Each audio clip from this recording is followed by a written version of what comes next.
31번 가마에 들어갈 내용으로 적절하지 않은 것을 고르시오. 자, 금강을 끼고 있는 백제 고도로서 백제 수도에 대해서 얘기하고 있네요. 자, 우리 고장의 역사를 특강을 마련하였습니다. 자, 여러분들 요거 좀 어려울 수도 있어요. 백제 고도인데 백제 수도입니다. 수도인데 금강을 끼고 있다. 자, 그러면 일단 백제 수도는 세 군데가 있었죠. 그렇죠? 수도가 세 번이었었죠. 첫 번째가 한성유역. 그렇죠? 거기는 한강유역이니까 아니고 그다음에 이제 웅진, 그다음에 사비로 옮깁니다. 웅진은 지금의 공주, 사비는 지금의 부여. 그럼 금강을 끼고 있는 동네는 어딜까요? 금강. 어디입니까? 공주입니다. 공주. 네, 공주. 자, 부여보다 공주에 대한 내용을 지금 현재 보고 있습니다. 자, 그러면은 선사, 삼국, 통일신라, 고려, 조선은 이렇게 나누어갖고 각 주제별로 자 맞는 내용들, 맞지 않은 내용을 한번 골라내는 겁니다. 보겠습니다. 자, 이제 선사시대, 석장리 유적과 구석기 시대. 그렇죠. 공주 석장리 구석기 유적지 있습니다. 공주 석장리 맞고요. 자, 그다음에 삼국시대 웅진천도와 백제의 제도약. 자, 웅진 아까 제가 공주라고 말씀드렸었죠. 예. 장성이 남진 정책으로 결국은 웅진으로 천도를 하게 되죠. 맞는 내용이고요.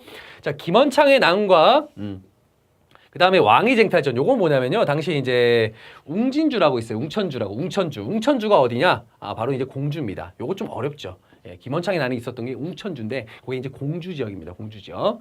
자, 그다음에 삼별초의 봉기와 대몽항쟁이 나왔습니다. 고려시대 때 삼별초 하면 여러분들 기억하시죠? 요걸 잘 몰라도 요거 보시면은 삼별초 하면은 일단 처음에 강화도에서 어디로? 진도에서 제주도로 갑니다.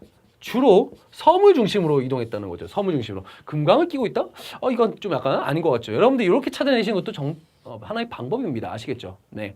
꼭 모르겠다라고 하면 일단 넘어가십시오. 모르겠다라고 하면 일단 넘어가시고요. 아닌 게 분명히 있습니다. 이게 삼별초 딱 기억한다면 삼별초가 어떻게 이동 경로를 여러분들이 기억하신다면은 충분히 이런 것들 맞출 수 있는 문제예요. 자, 보겠습니다. 우금치 전투, 그쵸? 공주 우금치 전투, 동학농민운동 2차 봉기 때 공주 우금치 전투에서 결국은 관군과 일본군에 의해서 패했죠. 그렇죠? 그러면서 이제 동학농민운동이 이제 막을 내렸던 여러분들 공주 기억하시기 바랍니다. 정답은 4번이 되겠습니다. 32번 보겠습니다. 자, 가라 국가에 대한 설명으로 옳은 것을 보기 위해서 고른 것은 자, 보시면요. 자, 가나 다라 국가가 있습니다. 자, 가는 어느 나라일까요? 자, 일단 나라부터 한번 살펴보도록 하겠습니다. 러시아입니다. 러시아가 되어 있고 나는요. 여러분들 아시죠? 중국이죠. 라는 일본. 자, 다는 뭘까요? 자, 다가 검은도가 표시되네요. 자, 이건 영국입니다. 영국. 자, 갑신정변 이후에 이제 국내 정세 상황을 지금 이제 보여주고 있습니다. 갑신정변 이후 일본과 청나라는 텐진 조약을 체결해가지고 군사들을 여기 한반도에 있던 군사들을 결국 본국으로 다 보냅니다. 하지만 만약에 조선에서 무슨 일이 있어서 한쪽의 군대 요청을 했을 경우에 다른 나라도 여기에 군대를 파견할 수 있다라고 하는 텐진 조약을 체결하게 됩니다. 텐진 조약 체결하게 된다. 자, 그와 동시에 이제 러시아가 서서히 이제 남하의 어떤 모습을 보이고 있어요. 남쪽으로 이제 나오고 있자 러시아와 상당히 또 러시아를 견제하는 또 영국이 함대를 끌고 와서 검은도를 불법적으로 또 점령하는 그런 사건이 또 발생하게 되죠. 이건 러시아의 어떤 남하를 견제하기 위한 영국의 어떤 그런 또 행보가 이때 나타나게 된다. 자, 갑신정변 이후의 어떤 국내 상황의 모습입니다. 아이고, 잘 안 보이는데 한번 보겠습니다. 자, 기억. 조선이 최초로 최애국 대우를 보장한 국가이다. 가 같은 최애국 대우를 보장한 국가이다. 예, 맞는 내용입니다. 조선이 최초로, 아니죠. 조선이 최초로 최애국 대우를 보장한 국가는 누굽니까? 미국입니다. 미국. 그쵸? 미국. 조미소 통상조약 때 처음으로 최애국 대우 조항이라는 게 나왔으니까요. 기억은 아니고요. 자, 니은. 자, 나 같은 경우는 누굽니까? 나. 잠시만요. 아이고. 청나라죠, 청나라죠. 청나라 텐진 조약의 체결로 인해서 조선에서 군대를 철수하였다. 자, 이거 맞는 내용입니다. 텐진 조약으로 인해서 군대도 철수했고요. 일본도 당시 일본 공사 간의 경비병이라 해서 얼마 없었지만 그 경비병 다 철수합니다. 자, 이것도 니은 맞는 내용이고요. 다는 영국입니다. 천주교 선교 문제로 인해서 조선과의 조약 체결이 지연되었다. 요거는 이제 프랑스입니다. 프랑스. 사실 프랑스와 이제 우리가 병인박해 때 이제 프랑스 신부를 죽였지 않습니까? 그 결과로 이제 프랑스군이 또 강화도로 또 침입을 해오는 그런 모습들. 그게 바로 병인 양요였습니다. 자, 그러다가 한동안 이제 프랑스와의 관계가 껄끄럽다가 이런 어떤 그 천주교 어떤 포교 문제 이런 것들이 어느 정도 합의를 보면서 서양과의 어떤 조약 체결에서 가장 좀 약간 좀 늦게 조약 체결이 된 국가가 바로 프랑스입니다. 프랑스. 자, 이건 프랑스니까 아니죠. 영국이니까 다는. 자, 라. 조선과 방공령 관련 조항이 포함된 통상장정을 체결하였다. 자, 방공령 관련 조항 포함된 통상장정, 조일 통상장정. 이거 언제냐면요. 1883년도에 이제 체결이 됩니다. 자, 요 1883년도에 이제 조약이 체결되는데 이게 이제 바로 조미소 다음에 해 있었던 조약이거든요. 다음에 있었던 조약인데 이때 이제 뭘 집어넣냐?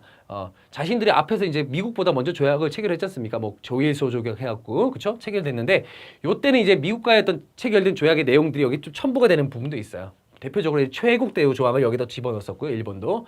그다음에 이제 우리가 이제 워낙 많이 이제 일본에서 이 곡물을 유출해 가니까 왜냐 이게 조일 무역 규칙에서 뭐라고 무제한 양곡 유출이라는 게 있어요. 예, 뭐 양곡을 다 뺏어간다는 게 아니고요. 제한을 두지 않는다. 우리가 양곡을 가져가는 거에서 제한을 두지 않는다라고 하는 그런 어떤 조약 내용이 있다 보니까 거기에 이제 우리의 어떤 그 많은 또 백성들이 곡식이 너무 빨리 나가면 우리 먹고 살 게 없다. 그러면 이 방공령 우리가 정말로 곡식이 부족할 때 우리가 방공령을 선포할 수 있도록 그런 것들을 조항에 달자. 그래서 이제 방공령, 곡식이 나가는 걸 방지하는 이 방공령을 여기에 포함시키기도 했었습니다. 또한 여기에 또 하나 포함된다는 게 또 관세 조항.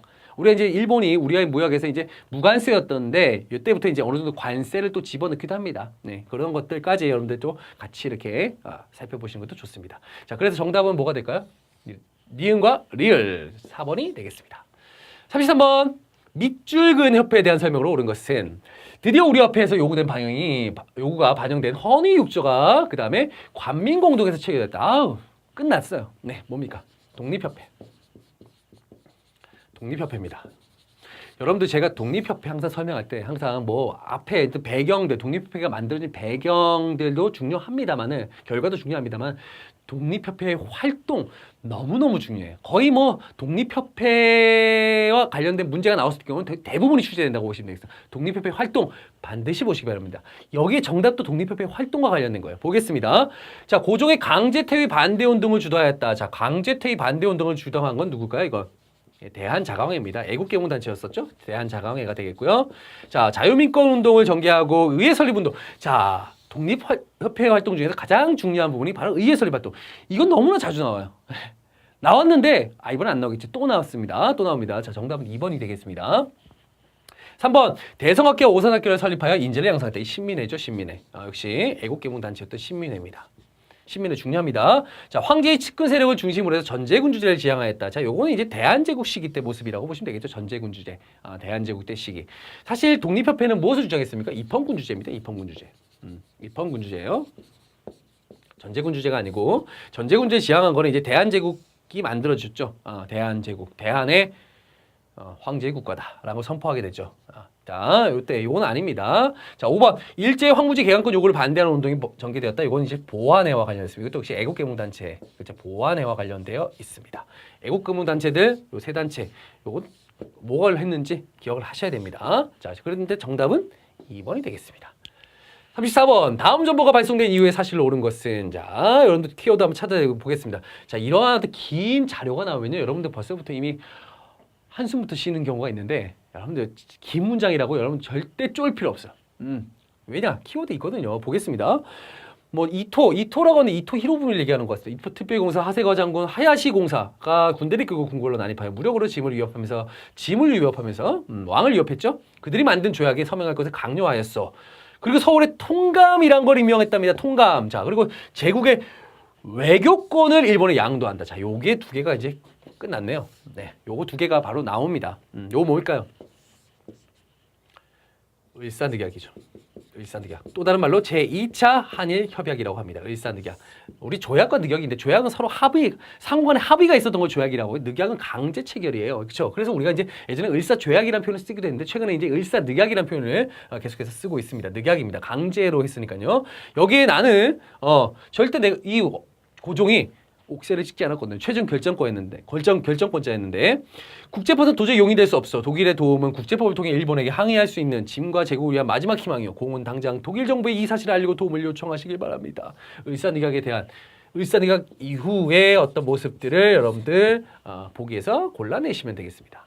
자, 대한제국이 대외 중립을 선언했답니다. 중립국 선언. 요거는 언제냐면요. 1904년도예요. 4년도 러일 전쟁 직전입니다. 러일 전쟁 언제? 직전에 이런 대외 중립을 선언하게 되지만 사실 힘이 없다 보니까 이게 중립이란 것도 힘이 있어야지 가능하거든요. 우리 친구들끼리도 친구 중에서 나 건들지 마. 힘 있는 친구가 건들지 마 하면 아무도 안 건드립니다만은 힘 없는 친구가 좀 이렇게 나 건들지 마 하면은 뭐라고 하는 거야? 이렇게 되죠. 예, 그런 것처럼 아직까지 우리가 국력이 강해지 못했기 때문에 중립선언은 그냥 선언에 그쳤다라는 거 보시면 되겠고요. 미국과 일본이 가스라 테프트 밀약을 체결합니다. 이거 1905년도의 모습입니다. 1905년도. 자, 가스라 테프트 밀약 그리고 제2차 영일 동맹 그리고 포츠머스 조약을 통해서 이제 일본은 한반도에 대한 어떤 권리를 인정받고자 했습니다. 자, 이 과정을 통해서 국제적 인정을 받으면서 체결했던 게 뭐예요? 을사늑약이에요. 그렇기 때문에 이 가스라 테프트 밀약 같은 이런 조약들, 외국과 맺은 조약들은 일본이 외국과 맺은 조약들은 대부분 뭐다? 을사늑약 이전이다. 을사늑약 이전이다라고 보시면 되겠습니다. 자, 3번 일본이 메가타에 대한 제국의 재정 고문으로 초빙되었다. 메가타 재정 고문. 자, 우리가 이제 뭡니까? 이거는 1차 한일 협약입니다. 1차 한일 협약. 자, 3번의 내용은요. 1차 한일 협약. 1차 한일 협약의 그 핵심은 고문 정치입니다. 외교 고문, 그다음에 재정 고문. 재정 고문으로서 메가타, 외교 고문으로서 스티븐스가 있었죠. 자, 이게 핵심이 되겠고요. 4번. 고종이 헤이그에서 열린 만국 평화회의에 특사를 파견했다. 이게 정답이 되겠습니다. 4번이. 당시에 이제 고종이 이준, 이휘종, 이상설 같은 헤이그에 특사를 보냅니다. 거기 이제 만국 평화회의가 열리거든요. 세계 정상들이 모였습니다. 자, 그러면서 을사늑약의 어떤 부당함을 호소하고자 갔는데 일본이 방해하고 회의장으로 들어가지 못하게 이제 막아버리는 거죠. 그러면서 결국은 실패로 끝나게 되죠. 결국 이거에 대한 책임을 묻습니다. 일본이. 너네 외교권이 박탈되겠는데 왜 이런 일을 벌이는 거야? 고종을 그래서 강제 퇴위시켜버립니다. 을사늑약, 헤이그 특사 파견, 그리고 고종의 강제 퇴위, 그리고 순종 즉위로 이어지게 된다. 이렇게 보시면 되겠고요. 군사제약상 필요한 지역을 일본에 제공하는 한일 의정서. 자, 이거는 이제 러일 전쟁 중입니다. 러일 전쟁 중에 이 의정서를 결국 강요받기도 했었습니다. 아시겠죠? 그래서 정답은 4번이 되겠습니다. 자, 이거는 뭐냐면요, 여러분들 국권 피탈 과정입니다. 자, 우리가 이제 일제 강점기 하면 1910년대부터 이제 우리가 1910년부터 해서 35년 동안 이제 일제 강점기에서 이제 통치를 받아왔었는데 이거 전에 어떻게 우리가 일본에게 국권을 피탈당했는가 이 과정들 여러분들 반드시 체크하셔야 돼요. 아시겠죠? 예. 반드시 체크하셔야 된다는 걸 말씀드리겠습니다. 우리 우리 한국사 스쿨, 한국사 스쿨 교재에 분명히 있습니다. 여러분 잘 정리했으니까 여러분들 보시면 되겠습니다. 아시겠죠? 자, 35번 가사업에 대한 설명으로 옳은 것은 자, 가는 지세 부담을 공평히 하고 지적을 명확히 하여 그 소유권을 보호하고 그 매매 양도를 간편 확실하게 한다. 자, 지세 부담을 공평히 하고 지적을 명확히 하며 누구 건지 소유를 명확히 한다는 거죠. 그렇죠? 소유권을 보호하고 말은 참 좋습니다. 매매 양도를 간편 확실하게 하자. 그래서 토지의 개량 및 이용을 자유롭게 하고 그 생산력을 증진시키는 조선의 김요한식 책이다. 이게 뭘까요? 예, 토지 조사 사업이에요. 지세를 안정적으로 이제 확보하기 위한 조선 총독부의 어떤 그런 활동이죠. 대표적인 1910년대의 어떤 경제 수탈의 모습이라고 보시면 되겠습니다. 토지조사 사업 1910년대입니다. 10년대의 어떤 대표적인 경제 수탈의 모습. 자, 이 토지 조사 사업에 대한 내용을 보기 위해서 고르시면 됩니다. 농촌진흥운동의 일환으로 실시됐다. 농촌진흥운동은요, 이제 민족 말살 정책이 이제 시작하는 그 시점, 바로 1932년쯤에 시작됩니다. 그래서 40년도에 마무리가 되죠. 요게 이제 나중에 요 농촌진흥운동에 영향을 받아서 이제 뭡니까? 박정희 정권 때 새마을운동이 또 전개되기도 했었습니다. 자, 2번 농민들의 관습적인 경작권을 보장해줬다? 아닙니다. 자, 토지조사 사업은요, 이 토지를 이제 결국 제 기한부 신고제라고 하고 기한 내에 신고를 하지 않으면 토지를 다 뺏어버립니다. 그래서 이제 조선총독부가 전국토의 40% 가까이의 토지를 확보합니다. 그거를 누구에게? 일본인들에게 마구마구 싼값으로 이제 다 떼어줍니다. 자, 그러면서 일본인 지주들이 많이 들어오게 되거든요. 그 과정에서 일본인 지주들에게 힘을 실어주기 위해서 그동안 농민들에게는 관습적인 경작권, 도지권이라는 게 있었어요. 지주라 할지라도 소작농들을 함부로 내칠 수가 없는, 그 다음에 소작농들의 어떤 권한이 그만큼 강해졌다는 거죠. 내칠 수가 없었는데 이 토지조 사업이 생긴 이래로 이런 소작농에게 있었던 관습적 경작권이 사라지게 됩니다. 보장하지 않게 되는 거죠. 네, 그거 보시기 바랍니다. 자, 3번 지주들은 산업자본가로 전환시키고자 하였다. 산업자본가로 전환시키고자 하였다. 자, 이거는 뭘까요? 이거는 이제 물산 장려운동이 되겠죠. 물산 장려운동. 그렇죠? 네, 물산 장려운동 모습이 되겠습니다. 자, 그 다음에 4번 일제가 식민통치의 재정 기반을 확대하고자 시행하였다. 식민통치 재정 기반을 확대하고자 시행했다. 맞죠? 이게 4번이 정답이 되겠습니다. 자, 5번 세계적 대조공으로 인해 일제 정책이 바뀌면서 중단되었다. 요거는 뭡니까? 산미 증식 계획이에요. 20년대 경제 수탈의 모습이죠. 우리의 산미 쌀을 증식해서 자기네들 모자란 어떤 그런 곡식을 그렇게 대처하겠다, 그렇게 메꾸겠다라고 이제 실시했던 정책이 바로 산미 증식 계획인데 30년대 초반에 가면은 일본이 쌀이 넘쳐버려요. 게다가 이제 자꾸만 조선에 이제 한반도에 쌀이 자꾸 일본으로 들어오게 되면 자기네들 이제 농민들이 피해를 입으니까 이때 이제 중단되기도 했다라는 거 보시면 되겠습니다. 35번 정답은 4번이 되겠습니다. 자, 그렇게 어려운 문제는 아닙니다. 예. 자, 36번 다음 시나리오의 가단체에 대한 설명으로 옳은 것을 보겠습니다. 자, 서대문 과목 종로 구치감이라고 나왔네요. 한국을 독립시킬 목적으로 만들었는가? 그렇다. 독립시킬 목적이랍니다. 한국을 국권을 회복할 계획이었나? 무기를 구입하여 국권 회복을 준비하고자 했다. 무기의 구입 비용을 어떻게 조달하려 하였나? 부호에게서 의연금을 걷고 일본 사람들이 불법 징수한 세금을 압수한다. 자, 부호들에게 걷고 그 다음에 친일파들을 처단하면서 거기에서 세금을 전달한다. 그 인물이 누굽니까? 박상진이라는 인물입니다. 자, 박상진. 자, 여러분들 이거 잘 모르실 수 있는데 박상진, 김좌진, 박상진, 김좌진. 요 인물들도 여러분들 좀 제가 오했습니다. 김좌진. 네, 김좌진.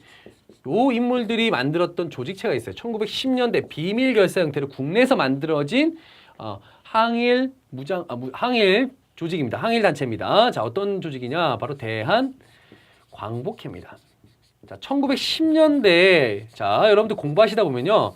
1910년대 우리가 이제 일제 어떤 통치의 방식의 가 뭐였었죠? 무단 통치였습니다. 그래서 국내에서 활동하기가 상당히 힘들었어요. 왜냐? 1910년대 일제의 무단 통치는 워낙 강압적이었고, 그렇죠? 공포 정치였던 모습이었습니다. 국내에서 어떤 독립운동을 펼치기에는 너무나 환경이 좋지가 못했어요.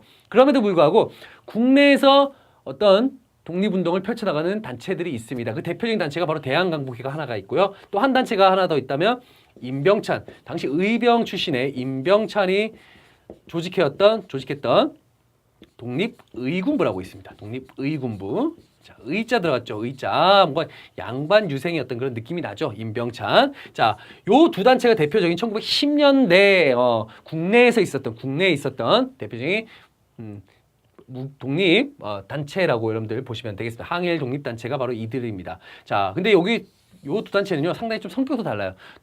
대한광복회 같은 경우는 무엇을 주장했냐면 공화정을 주장했어요. 공화정. 반면에 독립의군부 같은 경우는 양반 유생, 복벽주의. 복벽주의가 뭐예요, 선생님? 예, 복벽주의가 뭐냐면요. 왕정복고입니다. 왕정복고. 왕정을 다시 세우자. 왕정복고. 자, 왕정복고가 바로 복벽주의라고 보시면 되겠어요. 아시겠죠? 예. 자, 요런 걸 가지고 여러분들 공부하시면 보기를 한번 통해 살펴보겠습니다. 자, 무호독립선언서를 발표했다. 자, 요거는요, 뭐냐면 당시 만주 길림 지역에서 이제 당시 민족대표 39인이 있었습니다. 자, 독립운동가 39인이 발표한 겁니다. 이거는 이제 3.1운동 전에 또 독립선언서를 발표합니다. 3.1운동 바로 이 직전에 발표한 독립선언서라고 보시면 되겠습니다. 2번, 공화정치. 국민국가 수립을 지향했다. 2번이 정답이네요. 답이 나왔네요. 그렇죠? 예. 3번. 연해주 이주 한인들이 중심이 되어 조직하였다. 요거는 이제 뭐냐면 성명회라든가 아니면 권업회. 예, 요게 이제 되겠습니다. 권업회. 성명회, 권업회. 자, 4번. 조선 총독부에 폭탄을 투척하는 의거를 일으켰다. 요거는 이제 어디와 의열단과 관련됐습니다. 의열단 중에서 조선 총독부에 폭탄을 투척한 건 누구냐면요. 김익상입니다. 김익상. 우리 뭐 김상옥, 김익상, 나석주 이런 인물들이 있는데 여기에 이제 총독부는 김익상이 되겠습니다. 자, 그다음에 국권 반환 요구서를 조선 총독부에 제출하고자 하였다라고 나왔습니다. 자, 이게 누굴까요? 바로 요게 독립의군부가 되겠어요. 독립의군부. 자, 5번은 독립의군부가 되겠습니다. 자, 그래서 이 항상 대한강폭회가 나오면요, 아니면 독립의군부가 문제 나오면은 꼭 보기에 이 두 단체 중에 한 단체를 꼭 이렇게 내용을 적습니다. 자, 요거 정답은 2번이 되겠습니다. 아시겠죠? 2번. 예. 37번. 밑줄군 민족운동이 일어나게 된 계기로 가장 적절한 것은, 자, 여러분들 또 키워드 한번 찾아볼까요? 이웃이라 도우는 척 덮어씌운 빚덩어리. 우리에게 빚을 덮어씌웠습니다. 그래서 대구에서 우린 여기 대구래. 대구고 뭐 빚덩어리에 대해서 이거를 어떻게든 벗어보자 합니다. 자, 빚이 있는데 이걸 벗으려고 해요. 근데 어디서 시작해? 대구에서 시작해. 자, 뭡니까? 경제 침탈에 맞선 우리 민족운동입니다. 자, 대구에 있다고 합니다. 뭡니까? 국채보상운동입니다. 국채보상운동. 일본의 차관, 그렇죠? 차관 도입. 일본이 우리에게 돈을 빌려줍니다. 자, 당시 우리가 이제 일본에게 빚을 진 이유가 뭐냐?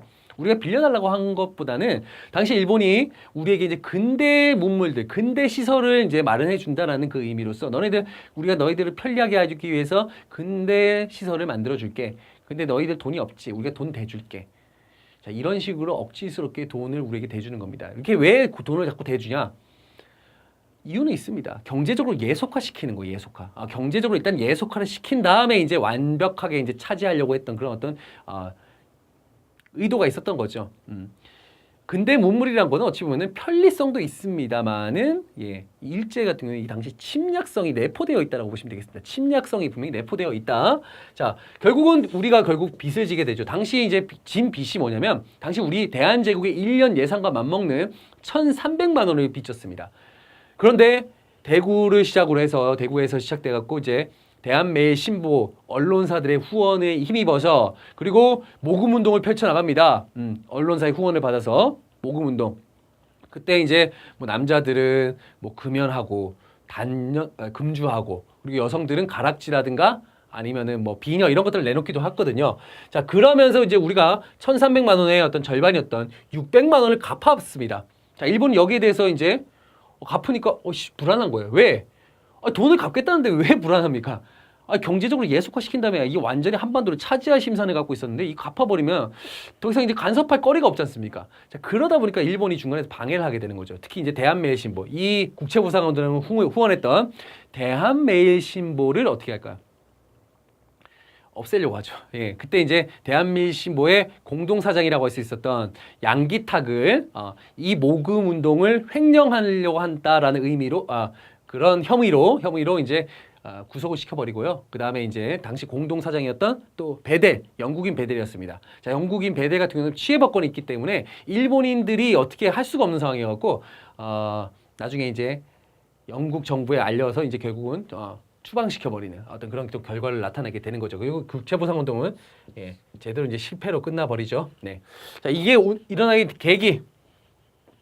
답이 나왔네요. 3번이죠. 일본이 차관을 강요하여 대한제국의 재정을 악화시켜 차관이라는 건데 돈을 빌려주는 겁니다. 자, 1번. 미국이 금강 채굴권을 가져갔다. 요거는 이제 아간파천 이후가 되겠습니다. 아간파천 이후에 이제 열강의 이권 침탈이 극심해집니다. 이유 아시죠? 뭐 때문입니까? 당시 아간파천은 우리나라 당시 고종이 러시아 공사관으로 들어가서 처소를 옮긴 거예요. 근데 그때 이후에 이제 우리가 이제 러시아가 우리 황제를 당시 모시고 있는 상황이다 보니까 러시아에서 이제 우리에게 요구를 했을 거 아닙니까? 뭘? 너희들 너희도 왕 모시고 있는데 뭐 없어? 그러면서 그들에게 준 게 울릉도 산림체벌권, 그냥 두만강모 산림체벌권 이런 것들을 줍니다.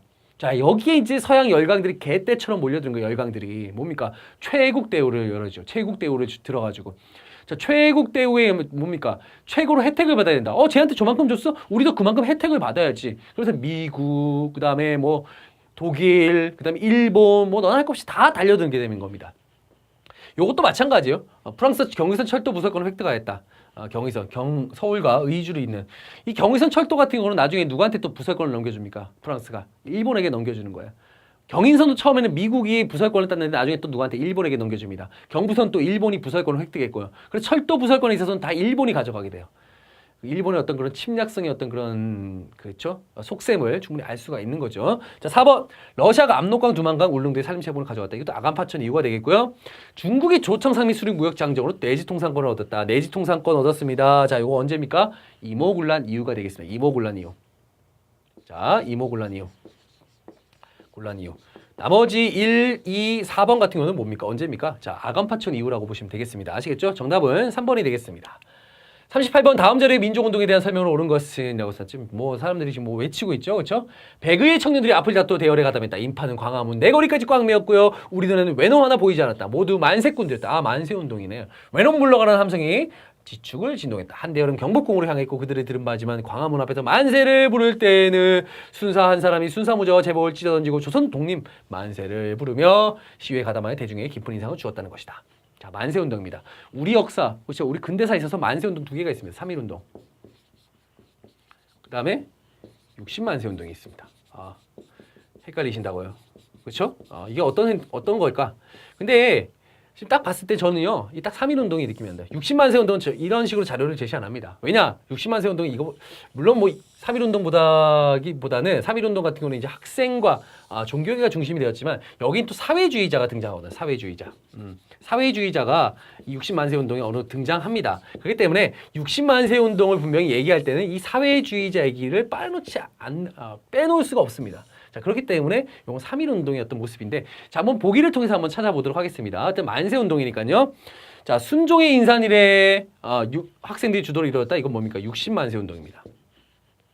신분, 직업, 종교의 구별 없이 각계각층이 참여했다. 이건 3.1운동이 되겠습니다. 한국인 학생과 일본인 학생 간의 충돌에서 비롯되었다. 이건 광주 학생 항일 운동이 되고요. 광주 학생 항일 운동. 광주 학생 항일 운동. 자, 그 다음에 성진회와 각 학교 독서에 의해 전국적으로 확산되었다. 그렇죠? 이것도 광주 학생 항일 운동이 되겠습니다. 성진회, 각 학교 독서회. 그러면서 광주 학생 항일 운동이 3.1운동 이후에 이 3.1운동 이래로 최대의 또 민족운동으로 또 발전하는 모습들이 보이고 있죠. 시위를 준비하는 과정에서 사회주의자들이 대거 권고되었다. 자, 사회주의자들 참여하지만 사전 발각이 됩니다. 요건 뭡니까? 60만세 운동. 자, 60만세 운동이 2개네요. 이 2개가 정답이 될 리는 없겠죠. 그렇죠? 예. 정답이 뭘까요? 3.1운동. 그렇죠? 60만세 운동 2개가 답이 될 수는 없으니까. 자, 3.1운동이 정답이 되겠습니다. 정답은 그래서 2번으로 이렇게 처리하시면 되겠습니다. 39번 가무장 투쟁에 대한 설명으로 옳은 것은 자, 홍범도 장군 나옵니다. 김자진 부대 나옵니다. 자, 근데 여러분들 중에 착각하시는 분들이 홍범도 장군 나오니까 봉오동 전투하면서 바로 가는 경향이 있습니다. 다 읽어보셔야 됩니다. 이거 페이크입니다. 일본군의 포위 작전을 미리 알아채고 치고 빠지는 전술로 적들을 교란시켰고 마주오던 일본군은 우리 부대가 이미 진지를 빠져나간 줄도 모르고 자기네 편끼리 사격을 퍼부었다. 그렇죠? 우리는 일본 2개 사단이 왔는데 우리는 유격전을 펼친 거예요. 지형 지물을 이용해서. 이쯤에 우리는 적의 후미를 공격해 대승을 거뒀다. 어랑촌, 자 어랑촌 있고요. 완누구 있어요. 완누구. 자, 그 다음 적은 병력으로도 적의 총공세에 맞서 싸우던 김자진 부대는 뒤이어 당도한 우리 부대의 지원 사격에 힘입어 승리를 거뒀다. 대승을 거뒀다. 자, 김자진 장군 나옵니다. 자, 김자진 장군 나오면 일단은 여러분들 뭘 떠올리셔야 됩니까? 네, 청산리 전투죠. 청산리 전투. 우리 청산리 대첩이라고 하기도 하죠. 청산리 전투. 그리고 청산리 전투 대표적인 지역 어랑촌, 완누구 요 지역들이 명칭도 있습니다. 자, 이걸 통해서 여러분들이 청산리 전투라는 걸 여러분들 아셔야 됩니다. 봉오동 전투 앞에 있었던 봉오동 전투도 마찬가지고 청산리 전투도 마찬가지고요. 어떤 특정 부대가 일본과 맞서 싸운 건 아닙니다. 대부분 다 연합부대의 어떤 모습입니다. 특히 청산리 전투는 연합부대가 좀 더 많아진 거죠. 그렇죠? 예, 연합부대가 결국 일본군과 맞서 전투를 벌였다. 이렇게 보시면 되겠습니다. 자, 39번 1번 한번 살펴보겠습니다. 보기. 조선 의용대가 화북지방에 일본군과 벌인 전투이다. 이거 호과장 전투, 호과장 전투. 잘 모를 수도 있는데 호과장 전투 그냥 알아두시면 좋습니다. 자, 2번 대한독립군 등이 봉오동에서 일본군을 격파했다. 이 봉오동 전투죠. 그렇죠? 봉오동 전투. 자, 3번 한국 독립군이 대전자령에서 일본군을 크게 이긴 전투이다. 대전자령. 이거는 언제일까요? 이건 뭘까요? 한국 독립군 지청천이 이끌었던 한국 독립군이 대전자령 그다음에 전투에서 승리를 거뒀다. 요거는 한중 연합작전이죠. 한중 연합작전. 우리가 1930년대 초에 한중 연합작전이 펼쳐집니다. 만주에서. 왜 그러냐? 사실은 당시 이제 중국 사람들은요. 어떤 생각을 가지고 있었냐면 일본과 맞서 싸우는 우리 민족들을 심정적으로는 응원하지만 하지만 실질적으로 같이 이렇게 나서진 않죠. 자기들하고 상관없는 일이니까요. 그런데 1931년도에 일본이 만주 사변을 일으킵니다. 그러면서 이제 만주를 침공하게 되죠.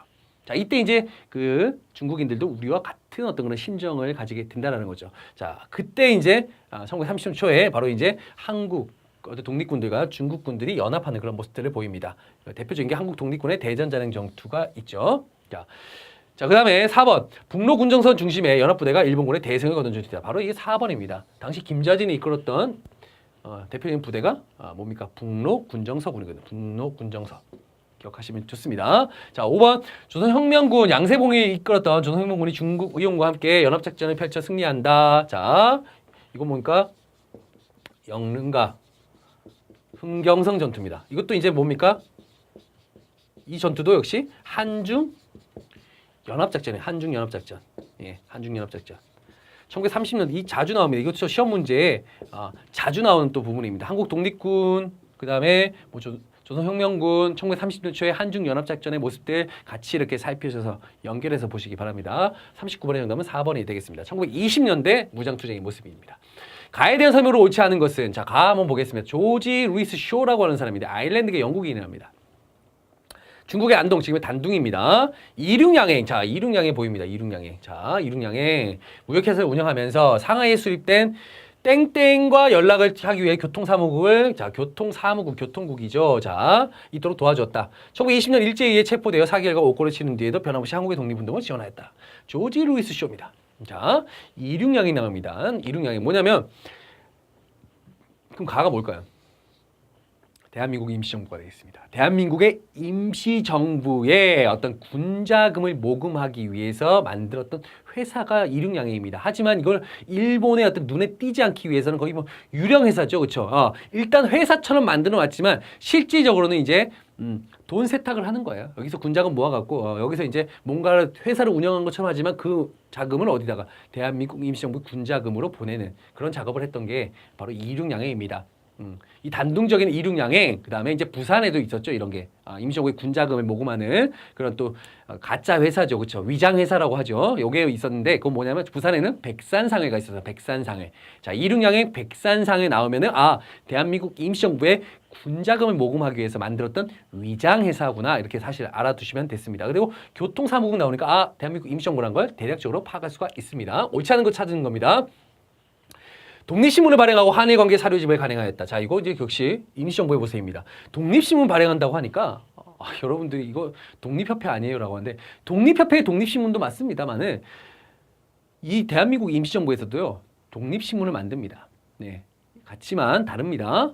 앞에 독립협회의 독립신문은 순한글이었고 영문판도 있었지만 여기는 순한문입니다. 순한문. 왜냐하면 우리의 어떤 그런 독립의 의지를 누구에게 당시 이제 임시정부가 중국 상하이에 있다 보니까 중국인들에게 알리기 위해서 이제 순한문으로 발행했습니다. 기억을 맞는 내용이고요. 자, 2번 파리강화의 김규식을 통해 독립청원서를 제출했다. 맞습니다. 우리의 어떤 독립의 의지를 알리기 위해서 김규식을 또 파리강화에 또 파견하기도 했었습니다.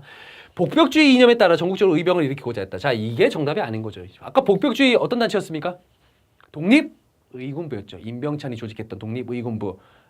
총독부에 국권 반환 요구서를 제출했었죠. 대담합니다. 국권 반환 요구서, 그렇죠? 국권 반환 요구서를 제출하다가 결국은 실패로 끝나고 탄압을 받고 이제 결국 해산이 됐습니다. 자, 4번.